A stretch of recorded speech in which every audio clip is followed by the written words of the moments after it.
Have you ever been unable to move when you wake up? You try your best, but your body won't listen.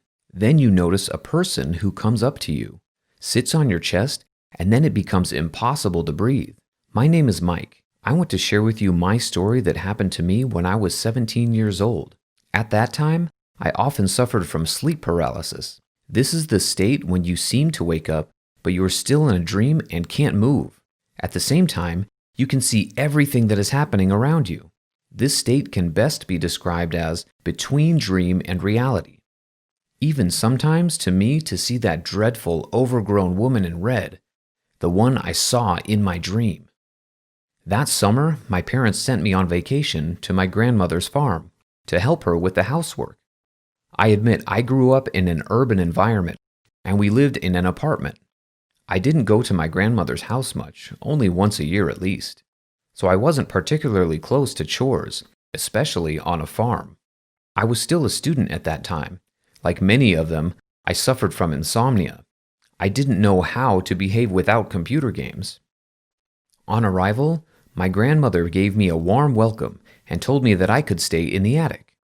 On that first day, everything around me was very interesting. I ran to the river, met the local guys. By the way, they were very friendly guys.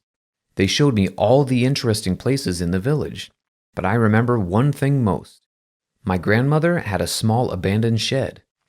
Out of curiosity, I went to see what was inside. I saw a scarecrow standing in the corner. It was dressed in an old red granny dress, with a hat on its head and hay sticking out of the bag instead of hair. I didn't pay much attention, but apparently this image remained somewhere in my head. In general, the day was very busy. I came home late at night and fell asleep immediately. I didn't have time for the phone that day. The first time you get into this state, the first thing you experience is shock and wild fear. At some point, I woke up and didn't know if it was a dream or reality. I was also in my room, but I felt someone's presence. Peering into the corner, I clearly saw the silhouette of a man. The panic started and I couldn't move or call for help. All I could do at that moment was lie there and watch and panic. Suddenly, the shape began to move toward me. When he came out into the light, I could see him clearly, or rather her.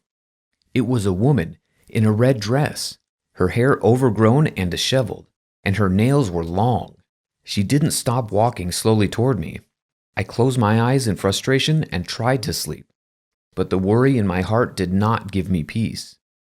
After a couple of seconds, I decided to open my eyes and think that I had imagined it all.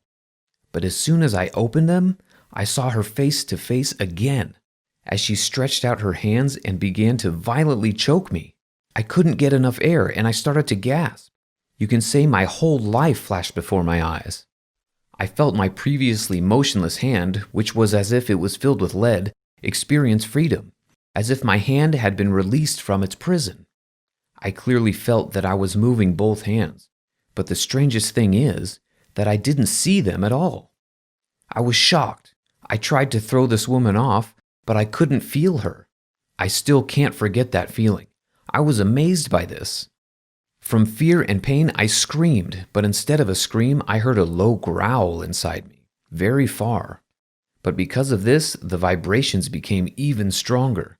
I couldn't stand it any longer when suddenly she pressed me down with unimaginable force, and I woke up for real. I realized that I had been lying with my eyes open, and that a veil of darkness had passed from my eyes. My heart was pounding. Everything happened quickly. My grandmother was standing next to me, tugging at my shoulder. She told me how she heard strange screams and immediately ran to find out what was happening. I shared my dream with her, and my grandmother explained to me it was sleep paralysis, the moment when the brain woke up before the body, and that there is nothing wrong with it. She just suggested that I play less computer games before bed. I didn't sleep in the attic after that.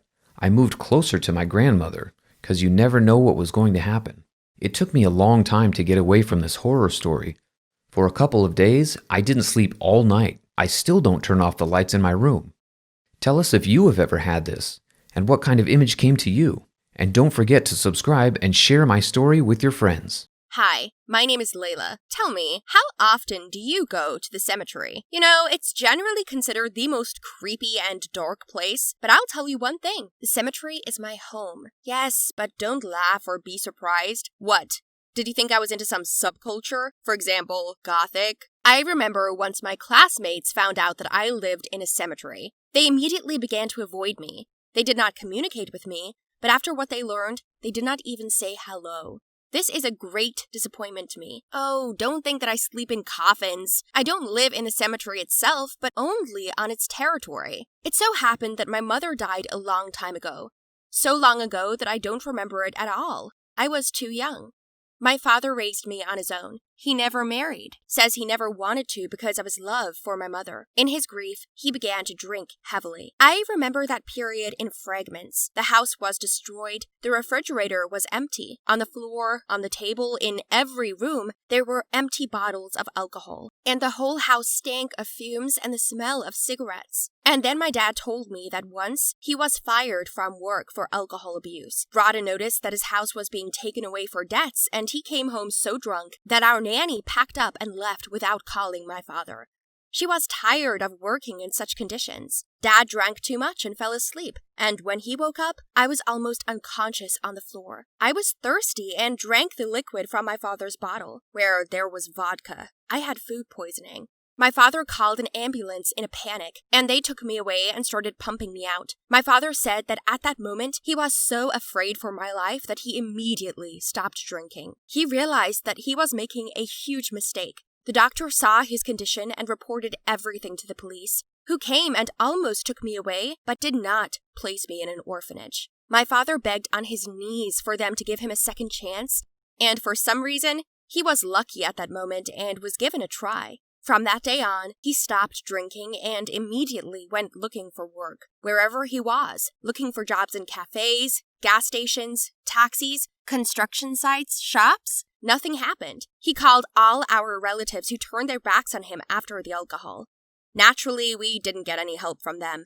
Then my father turned to his classmates. Fortunately, only one person volunteered to help him, Uncle Stone. He's not my uncle or even a relative, but he's done a lot more for our family than anyone else. As soon as he heard about Dad's situation, he told him to come work with him. He worked as an undertaker. First, he took my father as an apprentice, who helped him bring something and carry it away. Every day my dad tried a little harder. He paid his salary for me. My father appreciated it and worked hard. A month later, he had already filled his hand and began to make coffins on his own. During this time, they had become good friends, and Uncle Stone promised that he would soon take his father's share. It was a terrible business, but it still made a lot of money. 6 months later, my dad was a master at making coffins. We received orders every day, and I was surprised at how many people were dying. At first, I was uneasy myself. But when you get used to it and take it as a job, everything becomes the norm. All this time, my dad and I were renting apartments, rooms, living in motels, in general where we had to, and eventually, Uncle Stone offered for us to live in his little house in the cemetery. My dad couldn't decide for a long time, because he didn't want me to live in that place. Work was work, but still, living in a cemetery was creepy, and he was also very worried about me. I asked my father to agree. I admitted that I was very tired of moving from one place to another, and we decided. Uncle Stone's cabin was located on the edge of the cemetery. From the outside, it looked like some kind of maniac lived there, but inside everything was pretty nice. All the necessary furniture, light, water, everything was for convenience. It turns out that my uncle sometimes stayed there to live when there were too many orders. No one knew about this place, or if they did, they didn't know we lived there. Thanks to this, my dad and I began to save money for our housing. Everything was fine until I went to school, where my teacher got too close to my place of residence in front of all my classmates. The reputation of the homeless woman, necrophiliac, and undertaker's daughter was secured once and for all. This began to irritate me. The more the guys teased me, the more of a complex I got about it. And one day I couldn't help myself and just didn't come home. I decided that I would rather live on the streets than be shamed. As I said, I didn't have any friends, so after school, I just went for a walk around the city. When evening came, I found a more or less secluded spot a few blocks from the school. collected boxes and trash cans, and lay down on a bench to sleep. After a couple of hours, I began to wake up to an unfamiliar voice. When I opened my eyes, I saw a homeless man in front of me. He tried to take my things and boxes. I screamed so hard that he was scared. With my heart pounding in my chest, I ran out of there as fast as I could. Then I decided to spend the night in the toilet of any supermarket. I went in, locked the door, sat on the toilet, propped my bag under my head, and tried to sleep. Half an hour later, the cleaning lady began pounding on the door. When she saw me, she looked askance and asked where my parents were. I said that they were shopping in the market. She said she was going to radio me in to say I was there. I was afraid of it, so I packed up and ran away. It took about 3 hours, as I wandered in search of a place to sleep. Then I counted the money in my wallet. It was $2. I was very hungry and thirsty, but I tried to save my money. I bought myself a bottle of water and went wherever I could.